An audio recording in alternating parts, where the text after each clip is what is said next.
In the heart of downtown Chicago, a city known for its towering skyscrapers and vibrant neighborhoods, an extraordinary trial was unfolding. The courtroom buzzed with anticipation as people packed the benches, eager to witness what many believed would be a landmark case. At the center of it all was Detective Marcus Hale, a seasoned police officer with over 2 decades on the force. He sat stoically at the defendant's table, his face unreadable, but his clenched fists betrayed the tension simmering beneath the surface. Detective Hale was no stranger to controversy. Over the years, he had built a reputation as a tough enforcer who didn't shy away from using aggressive tactics to get results. But this time, things were different. He was accused of using excessive force during an arrest that left a young black man named Elijah Thompson paralyzed from the waist down. The incident had sparked outrage across the city, drawing protests and calls for accountability. For weeks, news outlets had covered every detail of the story, turning it into a national conversation about police brutality and racial injustice. On the other side of the courtroom stood attorney Jordan Carter, a rising star in the legal world. Known for his sharp intellect and unwavering dedication to justice, Jordan had taken on some of the toughest cases in recent memory, and won most of them. This case, however, felt personal to him. Growing up in a working-class neighborhood not far from where Elijah lived, Jordan understood the struggles faced by communities like Elijah's. He saw this trial not just as a legal battle but as an opportunity to shine a light on systemic issues that had plagued the city for far too long. The prosecution's case against Detective Hale was strong. Witnesses had come forward, describing how Marcus had escalated the situation unnecessarily, ignoring Elijah's pleas for calm and resorting to violence when there seemed to be no immediate threat. Surveillance footage from nearby businesses appeared to corroborate their accounts, showing Marcus pinning Elijah to the ground and delivering blows that witnesses described as brutal and unnecessary. Medical records confirmed the extent of Elijah's injuries, painting a grim picture of the aftermath of that fateful night. As the trial progressed, Jordan meticulously laid out the evidence piece by piece. He called upon experts to explain the impact of such trauma on a person's life, not just physically, but emotionally and financially. He introduced testimony from Elijah himself, who recounted the events leading up to the arrest with heartbreaking clarity. Sitting in his wheelchair, Elijah spoke softly but firmly, his voice trembling as he described how his dreams of becoming a teacher had been shattered in an instant. The jury listened intently, visibly moved by his words. But perhaps the most damning revelation came when Jordan uncovered discrepancies in the official police report filed by Detective Hale. According to the document, Marcus claimed that Elijah had resisted arrest violently, forcing him to act in self-defense. However, eyewitnesses told a very different story, one that aligned perfectly with the surveillance footage. Jordan pointed out these contradictions during cross-examination, challenging Marcus to explain why his version of events didn't match reality. Each question drilled deeper, exposing cracks in the detective's narrative. The defense team tried to counteract Jordan's arguments by casting doubt on the credibility of the witnesses. They suggested that Elijah might have provoked the altercation or exaggerated the severity of his injuries. They even questioned Jordan's motives, insinuating that he was more interested in making headlines than seeking truth. But Jordan remained unfazed. With calm authority, he dismantled each argument, presenting irrefutable facts that left little room for debate. Despite the mounting evidence against him, Marcus maintained his innocence. His attorneys argued that he was simply doing his job, following protocol in a high-pressure situation. They painted him as a dedicated public servant being unfairly targeted because of broader societal frustrations with law enforcement. To some in the courtroom, their arguments held weight. Others, however, found themselves questioning whether this was really about one bad apple, or something much deeper rooted in the system itself. As the days wore on, tensions inside the courtroom grew palpable. Every glance exchanged between Marcus and Jordan carried unspoken weight. Every whispered conversation among spectators hinted at divided opinions. Even the judge, usually impassive, seemed to sense the gravity of the moment. She reminded everyone, repeatedly, of the importance of staying focused on the facts. though her stern warnings did little to quell the undercurrent of emotion rippling through the room.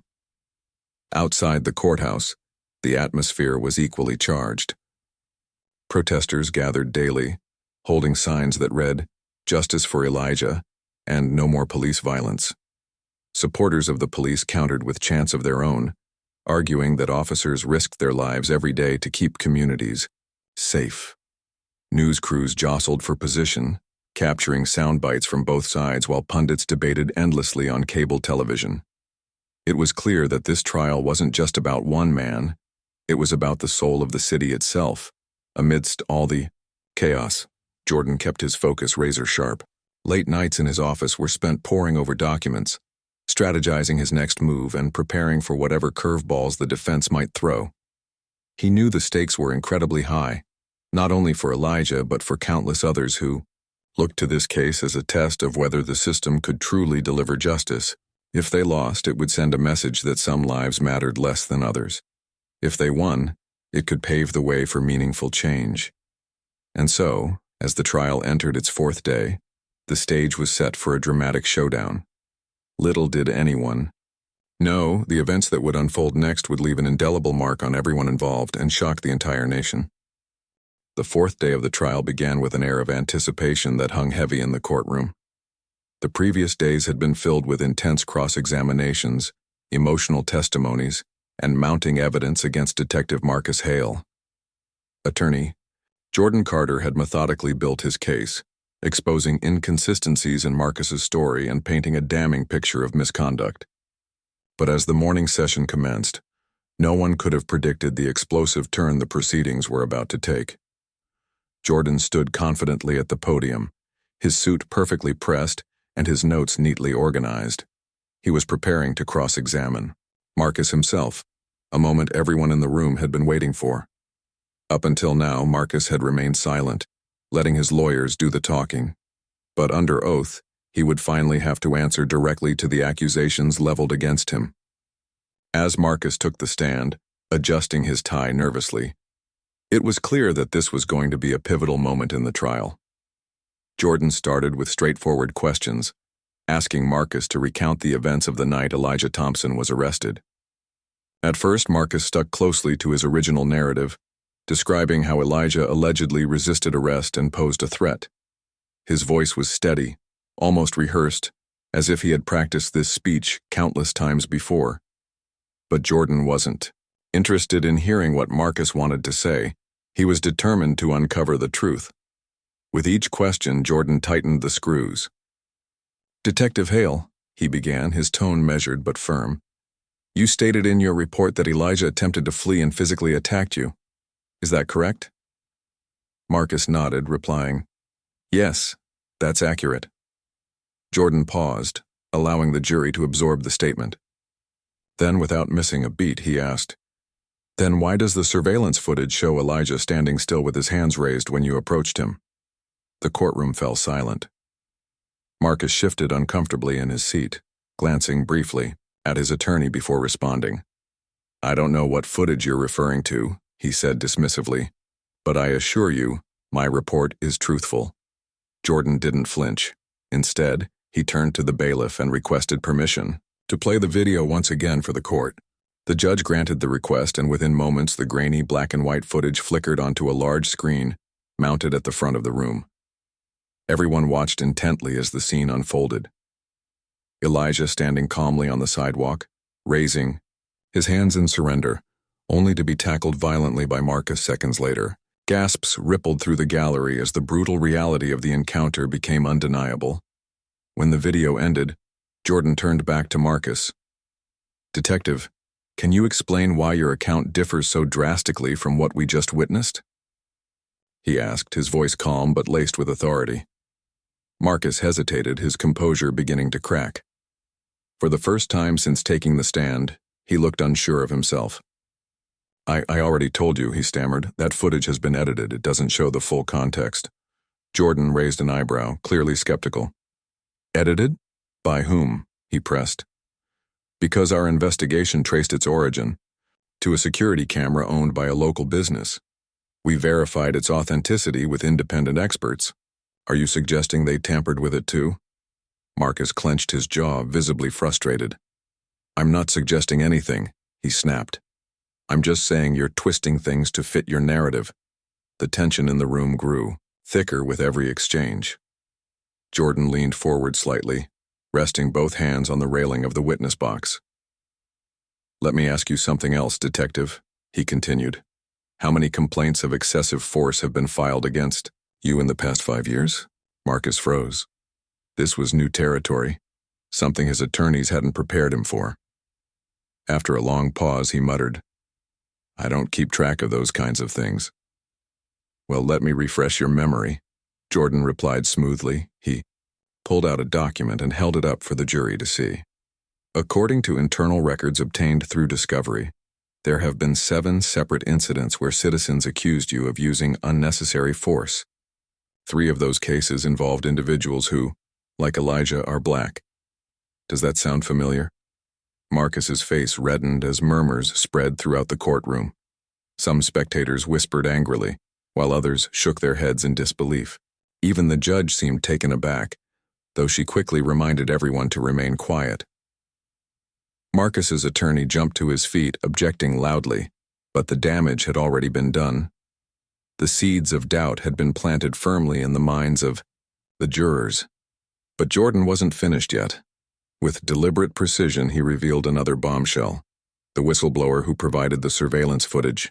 "This individual," Jordan explained, addressing the court, "is a member of the Chicago Police Department, an officer who believed the truth needed to come to light. They risked their career to ensure justice wasn't buried under lies." He paused dramatically, letting the weight of his words sink in. "Detective Hale, how does it feel knowing someone from your own ranks saw fit to expose your actions?"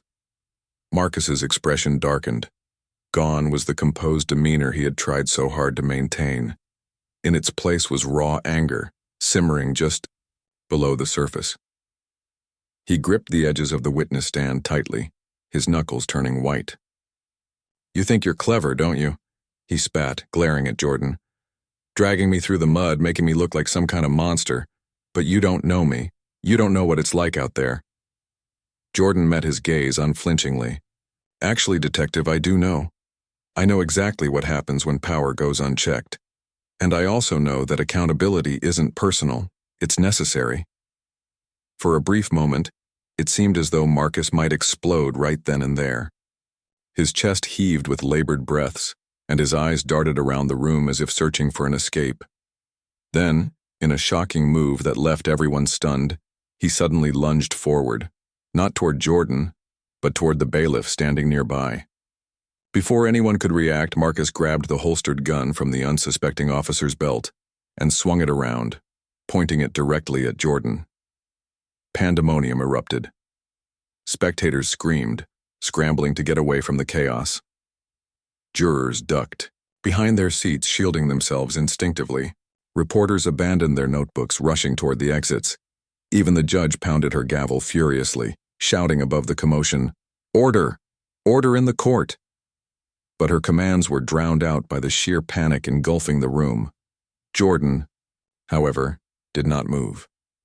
Standing mere feet away from the barrel of the gun, he locked eyes with Marcus, his expression eerily calm. There was no fear in his stance, only resolve.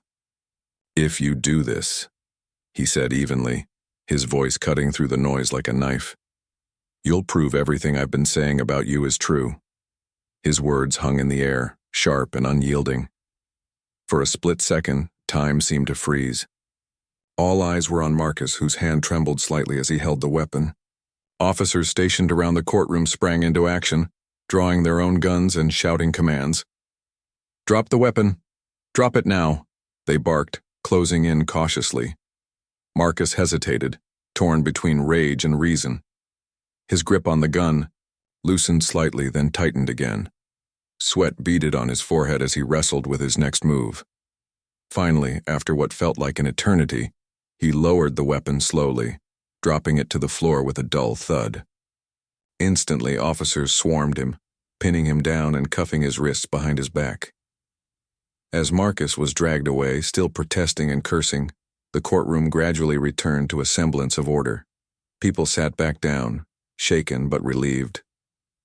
Jordan straightened his tie, exhaling deeply as he turned to address the judge.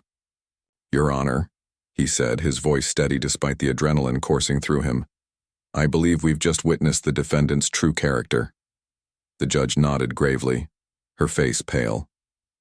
"Court is adjourned," she announced, banging her gavel once more. As the crowd filed out, whispers buzzed like static electricity. No one could believe what they had just seen, and everyone knew this trial had reached a tipping point. Whatever happened next, it was clear that nothing would ever be the same again. The courtroom was eerily silent after the chaos subsided. Officers had escorted Detective Marcus Hale out in handcuffs, his shouts of defiance echoing down the hallway until they faded into nothingness. The judge, visibly shaken, took a moment to compose herself before addressing the room. Her voice trembled slightly as she announced that the proceedings would resume the following morning, giving everyone, including the jury, a chance to process what had just happened. Jordan Carter stood alone at the front of the courtroom, his tie slightly askew and his face pale but resolute. He didn't move immediately. Instead, he gazed around the room, taking in the stunned expressions of those who remained. Reporters scribbled furiously in their notebooks, capturing every detail for their stories. Jurors exchanged uneasy glances, some shaking their heads, in disbelief while others stared straight ahead, lost in thought. Spectators lingered hesitantly, unsure whether to leave or stay, as if waiting for confirmation that this wasn't all some surreal nightmare.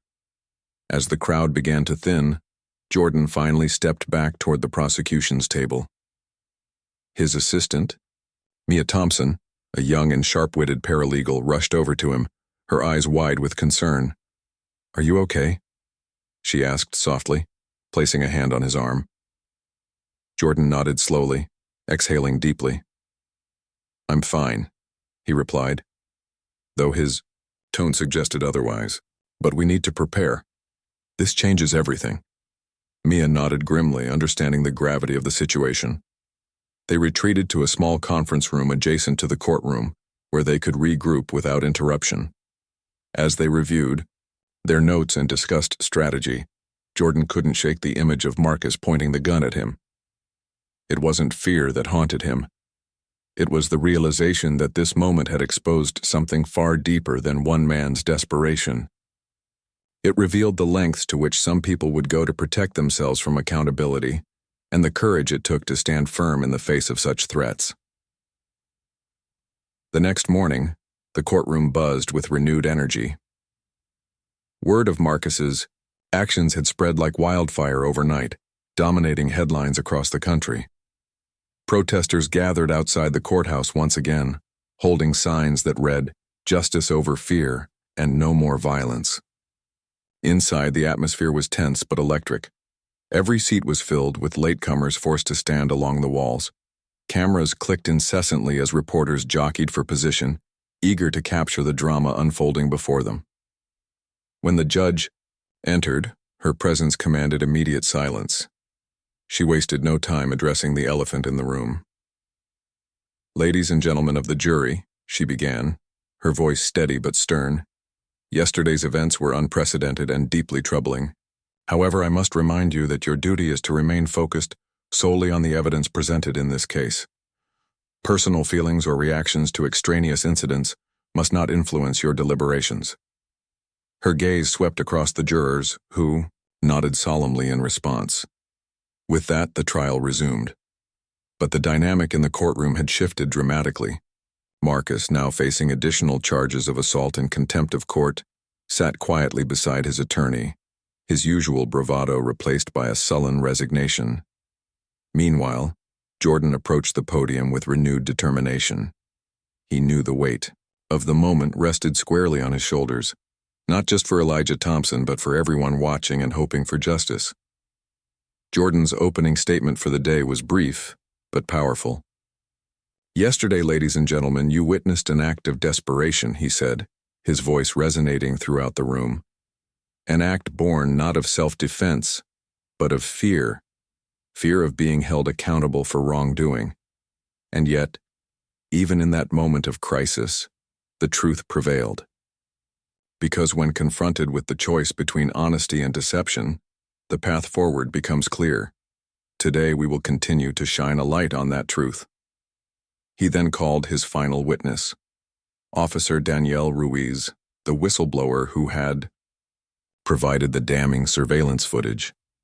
Danielle, a petite woman with short dark hair and a quiet confidence, took the stand with visible trepidation. She glanced nervously at Marcus's empty chair, knowing full well the risks she had taken by coming forward. Jordan approached her gently, offering reassurance with his calm demeanor. "Officer Ruiz," he began, "can you tell the court how you came to possess the surveillance footage related to this case?" Danielle cleared her throat before speaking. "Yes. During my routine review of ongoing investigations, I noticed discrepancies in Detective Hale's report compared to other evidence collected at the scene. When I requested access to nearby security cameras, I discovered footage that contradicted his account.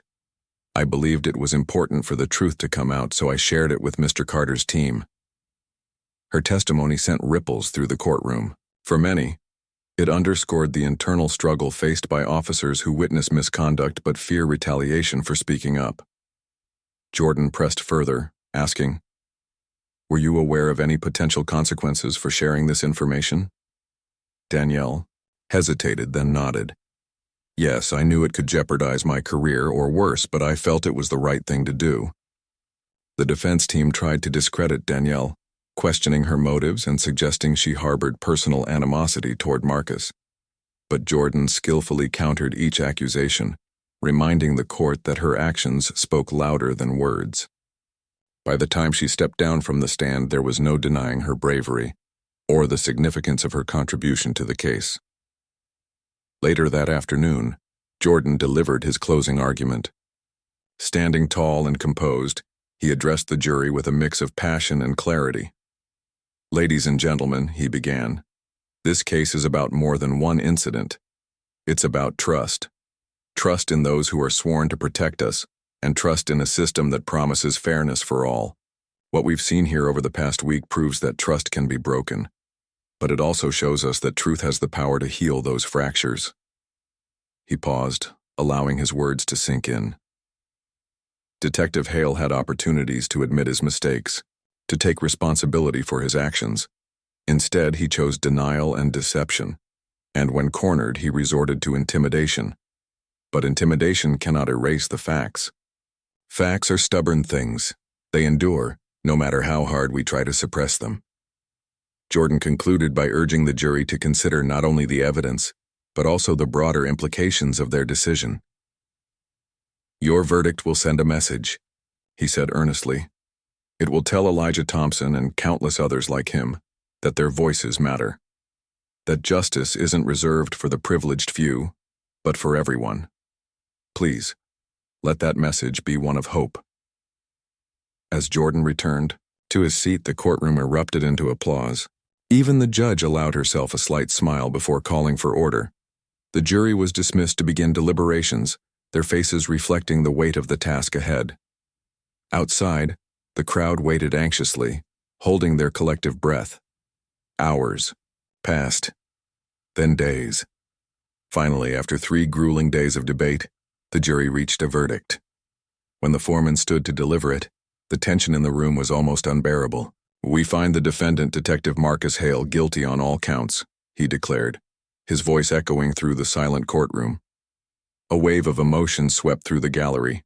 Some cheered, others cried, and Elijah himself buried his face, in his hands overcome with relief. Jordan exhaled deeply, a small but meaningful smile crossing his lips. It was a victory, not just for Elijah, but for anyone who dared to believe in justice. As the courtroom emptied, Jordan lingered behind, watching as Elijah hugged his family tightly. In that moment, he realized that this case was never just about winning. It was about restoring faith in a system that too often failed those who needed it most. And while the road ahead would undoubtedly be long, he knew that today's outcome was a step in the right direction. The guilty verdict sent shockwaves through the courtroom, but its impact rippled far beyond those 4 walls. As the judge banged her gavel to restore order amidst the emotional outburst, reporters scrambled to file their stories, and spectators, spilled into the hallway, buzzing with disbelief and triumph. The decision wasn't just a legal milestone, it was a cultural reckoning, a moment that forced people to confront uncomfortable truths about power, accountability, and justice. For Elijah Thompson, the young man whose life had been forever altered by Detective Marcus Hale's actions, the verdict brought a mix of emotions. Relief washed over him as he sat in his wheelchair, surrounded by family members who hugged him tightly and cried tears of joy. For months, he had doubted whether the system would deliver fairness. He had heard whispers from skeptics who said the odds were stacked against him, that a decorated police officer like Marcus would never face consequences for his actions. But now, sitting in that courtroom, Elijah felt vindicated. Justice hadn't come easily, but it had come, and that meant everything. Outside the courthouse, the atmosphere was electric. Protesters who had gathered daily to demand accountability erupted into cheers when news of the verdict spread. "Justice for Elijah," they chanted, their voices echoing off the surrounding buildings. Some held signs bearing messages like, "Truth prevails and accountability matters," while others embraced one another, overcome with emotion. Reporters jostled for position, thrusting microphones toward anyone willing to share their thoughts. It was a scene of celebration but also reflection, a reminder of how rare such outcomes could be in cases involving law enforcement misconduct. Amidst the chaos, Jordan Carter emerged from the courthouse, flanked by his legal team. Cameras flashed as reporters shouted questions at him, eager to capture his reaction. Jordan raised a hand to quiet the crowd before addressing them directly. "Today is not about me," he began, his voice steady and measured. "It's about Elijah Thompson and every person who has ever felt powerless in the face of injustice. This verdict shows us that change is possible, but it's only the beginning. We still have work to do." His words resonated deeply, earning applause from the crowd. Many saw Jordan not just as a lawyer, but as a symbol of resilience and hope. His calm demeanor during the trial, especially in the face of danger, had inspired countless individuals to believe that courage and integrity could prevail even in the most daunting circumstances. Social media lit up with praise for Jordan, with hashtags like "Courage Under Fire" trending nationwide. Messages poured in from strangers thanking him for standing up for what was right, and local leaders hailed him as a hero. But behind the scenes, Jordan remained grounded. Back in his office later that evening, he sat alone at his desk, staring at the stack of congratulatory notes and emails piling up on his computer screen. Despite the accolades, he couldn't shake the weight of responsibility resting on his shoulders. This case had opened old wounds within the community, forcing people to relive painful memories of similar injustices that had gone unpunished. While today's victory was significant, Jordan knew it wouldn't erase decades of mistrust between marginalized communities and law enforcement. Real progress would require systemic reforms, not just individual wins in courtrooms. Determined to keep the momentum going, Jordan reached out to advocacy groups and civil rights organizations, proposing a coalition to push for policy changes within the Chicago Police Department. Together, they drafted proposals for increased oversight, mandatory de-escalation training, and independent investigations into allegations of police misconduct. Their efforts gained traction quickly, drawing support from city officials eager to address growing public pressure. Within weeks, the mayor announced plans to implement several of these recommendations, citing the trial as a catalyst for reform. Meanwhile, Marcus Hale faced additional charges stemming from his actions in the courtroom. Assaulting an officer and pointing a loaded weapon at attorney Jordan Carter weren't just reckless. They were crimes that carried severe penalties.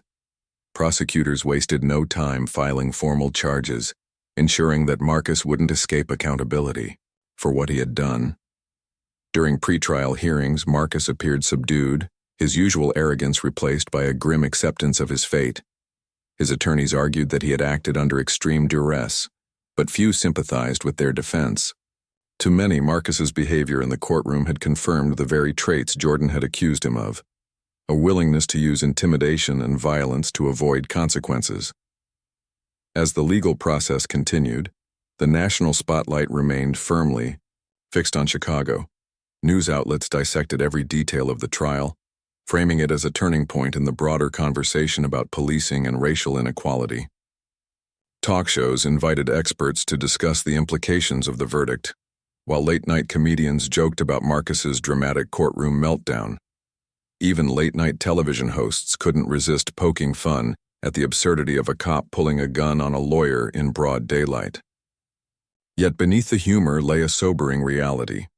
This case highlighted systemic issues that couldn't be laughed away. In the midst of all the attention, Elijah Thompson became an unlikely spokesperson for change. Shy and soft-spoken by nature, he initially hesitated to step into the public eye. But encouraged by Jordan and his family, Elijah agreed to speak at a rally organized by activists. Standing before thousands of supporters, he shared his story with raw honesty. "I didn't ask for any of this to happen," he admitted, his voice trembling. "But if my pain can help prevent someone else from suffering the same way I did, then it's worth it. We deserve better. Everyone deserves better." The crowd erupted into applause, moved by Elijah's vulnerability and determination. His speech went viral, further amplifying calls for reform. Schools invited him to talk to students about resilience and advocacy, and nonprofits offered grants to fund programs supporting victims of police brutality. Though Elijah never imagined himself becoming an activist, he embraced the role, finding purpose in the wake of tragedy. Back in his office, Jordan reflected on the whirlwind of events. The trial had changed him too, reinforcing his belief in the power of perseverance. Late nights spent poring over evidence and strategizing arguments had paid off, not just legally, but morally. He thought about the framed photo on his desk, a picture of Elijah and his family taken after the verdict, smiling despite everything they'd endured. It served as a reminder of why he did what he did, to ensure that no one else had to live in fear because of those sworn to protect them. Still, Jordan knew the fight was far from over. Threats continued to trickle in, some anonymous, others brazenly direct. Critics accused him of grandstanding, while supporters urged him to take precautions for his safety. But Jordan refused to let fear dictate his choices. If anything, the backlash only strengthened his resolve. Every threat, every insult reminded him of the stakes and the importance of staying steadfast. By the time the dust settled, the ripple effects of the trial were undeniable. Policies were rewritten, protests sparked meaningful dialogue, and hearts were stirred. For Jordan, Elijah, and countless others, this wasn't the end, it was a new beginning. A chance to build a future where truth mattered more than power, and justice belonged to everyone, not just the privileged few. And though challenges undoubtedly lay ahead, they faced them with renewed hope and determination, knowing that even in the darkest moments, light could break through. Months had passed since the trial ended, but its impact lingered like a ripple in a pond, spreading far beyond the confines of the courtroom. The guilty verdict against Detective Marcus Hale wasn't just a legal victory, it became a symbol of hope for communities that had long felt ignored by the justice system. For Elijah Thompson, it marked the beginning of a new chapter in his life, one where he could reclaim pieces of himself that had been shattered on that fateful night. And for attorney Jordan Carter, it reinforced his belief that standing up for what was right, no matter how daunting, could spark real change. Elijah's journey after the trial was anything but easy. Physically, he continued to face daily challenges as he adjusted to life with paralysis. Simple tasks like getting dressed or moving from his wheelchair to a bed required effort and patience. Mentally, he wrestled with anger, frustration, and grief over the dreams he'd lost. The dream of becoming a teacher, of running marathons, of living without limits. But amidst the pain, Elijah discovered resilience. He leaned on his family, who never wavered in their support, and found solace in connecting with others who had faced similar struggles. One day, while scrolling through social media, Elijah stumbled upon a video featuring a young man named Jamal, who had also been paralyzed due to police misconduct. In the video, Jamal spoke passionately about using his experience to educate others and advocate for reform. Inspired, Elijah reached out to him, and the two quickly formed a bond. Together, they launched an initiative called Voices Unbroken, aimed at amplifying the stories of victims of police brutality and advocating for systemic change. Through public speaking engagements, workshops, and online campaigns, they worked tirelessly to keep the conversation alive and to ensure that no one would forget the lessons learned from cases like Elijah's. For Jordan Carter, the aftermath of the trial brought both triumph and challenges. His role in securing justice for Elijah earned him widespread recognition, with invitations pouring in from universities, conferences, and advocacy groups eager to hear him speak. Journalists hailed him as a modern-day hero, and strangers often stopped him on the street to thank him for his courage. Yet fame wasn't something Jordan sought or enjoyed. To him, the spotlight was merely a tool, a way to amplify the message of accountability and fairness. But the road ahead wasn't without obstacles. Despite the reforms implemented within the Chicago Police Department, resistance remained strong among certain factions. Some officers grumbled about increased oversight, claiming it hindered their ability to do their jobs effectively. Others dismissed the changes as temporary fixes designed to appease public outrage. Meanwhile, critics accused Jordan of being anti-police, arguing that his actions undermined trust between law enforcement and the community. Hate mail and threatening messages continued to arrive, forcing him to hire security for his office and home. Still, Jordan refused to back down. If anything, the backlash fueled his determination. He partnered with local organizations to host town hall meetings, creating spaces where residents could voice concerns directly to police officials. These forums weren't always smooth. Emotions ran high and disagreements sometimes erupted into heated debates, but they fostered dialogue, which Jordan believed was the first step toward healing. Slowly but surely, attitudes began to shift.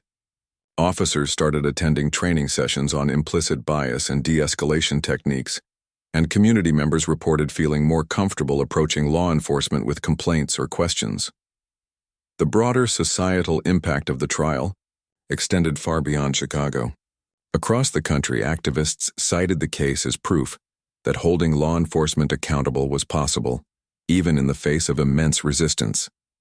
Lawmakers introduced legislation inspired by the reforms enacted in Chicago, including measures to establish independent review boards and mandate body cameras for all officers. Civil rights groups organized rallies and marches, keeping pressure on elected officials to prioritize meaningful change. Even celebrities joined the cause, using their platforms to raise awareness and funds for grassroots initiatives. Back in Chicago, Elijah and Jordan crossed paths regularly as they worked together to sustain momentum. Their partnership evolved into a deep friendship built on mutual respect and shared purpose.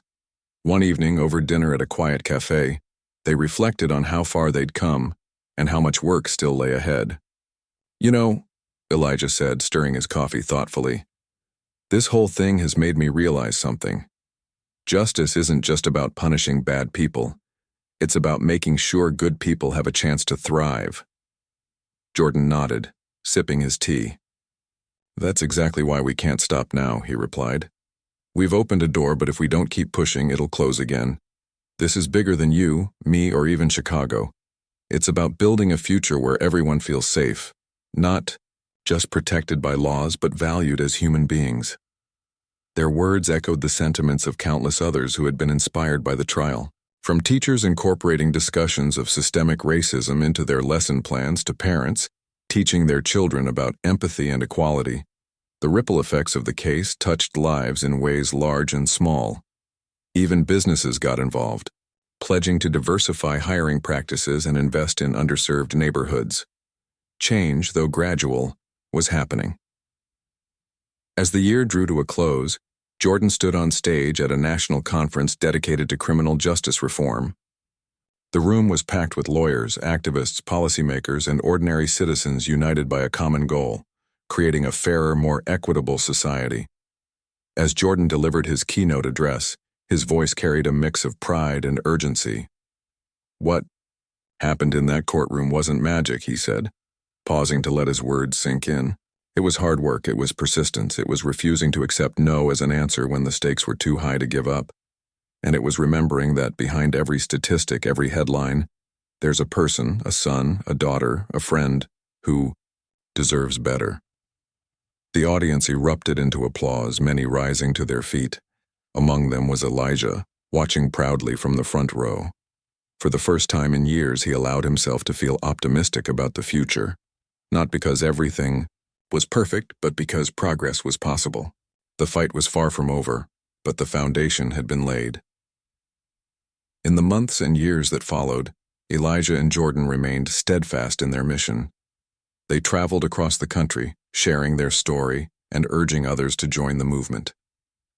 They celebrated victories, mourned setbacks, and kept pushing forward, driven by the knowledge that their efforts mattered. Along the way, they inspired countless individuals to stand up, speak out, and demand better, not just for themselves, but for generations to come. And so, the legacy of the trial lived on, not as a single moment frozen in time, but as a beacon of hope lighting the path toward a brighter, more just future. It reminded everyone who witnessed it that truth and courage, though tested, could prevail. And it proved that even in the darkest hours, ordinary people could rise to extraordinary heights, shaping history one step at a time.